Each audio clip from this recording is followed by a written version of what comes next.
আনুষ্ঠানিকভাবে জামাতে ইসলামীতে যোগ দিয়েছেন, যার নাম বলছিলাম মেজর অবসরপ্রাপ্ত আখতারুজ্জামান। তিনি জুলাই অভ্যুত্থানে আন্দোলনকারী শিক্ষার্থীদের বলেছিলেন কোট আনকোট, যারা আন্দোলন করছে তারা সব রাজাকার, ব্যাকগ্রাউন্ড ঘেটে দেখলে সব বেরিয়ে আসবে। তিনি গতকাল অর্থাৎ 13 ডিসেম্বর জামায়াত ইসলামে আনুষ্ঠানিকভাবে যোগ দিলেন। জামায়াত তাকে নিল, ফুল দিয়ে বরণও করলো। জুলাই আন্দোলনের সাথে এটা কি করলো জামায়াত? জি, আপনাকে ধন্যবাদ।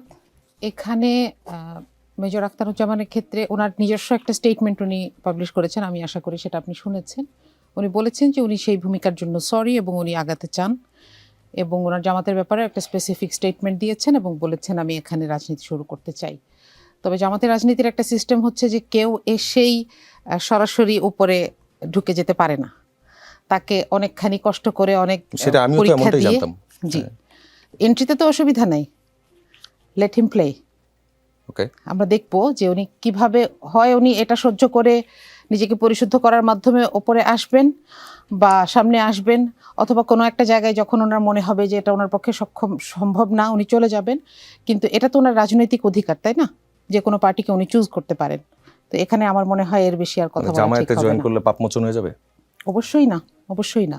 তার ব্যাপারে যদি কোনো মামলা থাকে জামাত কি তাকে সেই ব্যাপারে সহযোগিতা করবে? অবশ্যই না।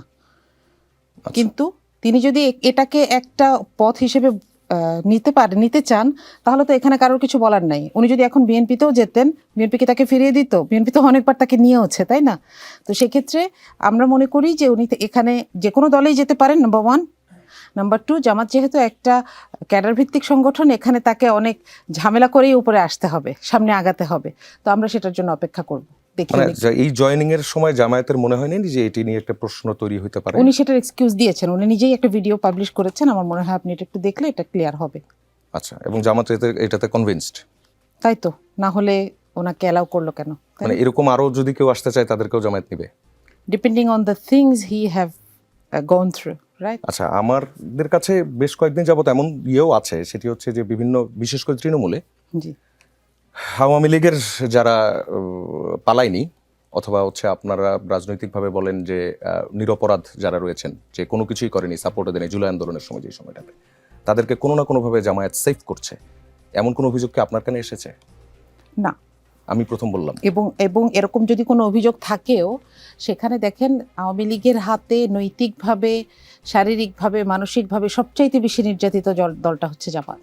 যদি আপনি কনসেন্ট্রেশন চিন্তা করেন যে দলের সাইজ হিসেবে কতজন নির্যাতিত, এটা যদি চিন্তা করেন, এবং কত পার্সেন্ট নির্যাতিত এটা যদি চিন্তা করেন, তাহলে জামাত নিঃসন্দেহে 1 নম্বরে থাকবে।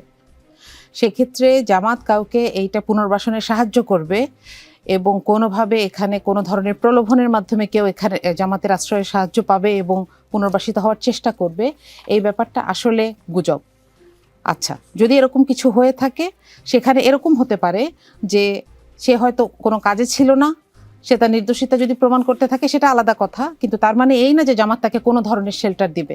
তার কোনো অপরাধের জন্য সে ফৌজদারি আদালতে যদি অপরাধী প্রমাণিত হয়, তাহলে তো জামাত তাকে শেল্টার দেওয়ার কোনো মানেই হয় না, দেবে না।